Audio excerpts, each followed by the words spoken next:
সুন্দর সুশৃঙ্খল বাংলাদেশ করে দিক, সুশৃঙ্খল বাংলাদেশ করে দিক, এই দোয়া করেছি আমি ইনশাল্লাহ কাবা ঘরের গিলাফ ধরে। এবং সকলে যেন জীবনে একবার হলেও মক্কা মদিনায় হজ করতে আসতে পারে, এই দোয়াও আমি করেছি আলহামদুলিল্লাহ। তো গতকালকে রাত্রের লাইভে আমি বলেছিলাম আজকে একটা সারপ্রাইজ আছে, সেটাই হলো এই সারপ্রাইজটা, যে আমি উমরা করতে আসছি প্রথমবার।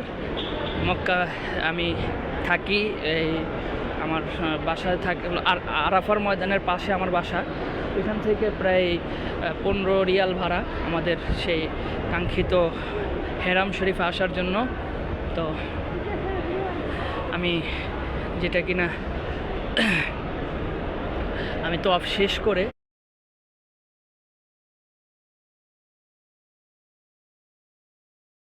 আমরা সাফা থেকে মারওয়া একবার গিয়েছি এবং সাফা থেকে 2বার যাওয়া হয়েছে।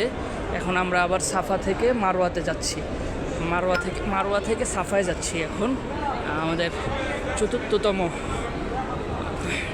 বার চলতেছে যে আমরা মারওয়া থেকে সাফায় যাচ্ছি। আলহামদুলিল্লাহ, অনেক মানুষ, লক্ষ লক্ষ হাজি সাহেব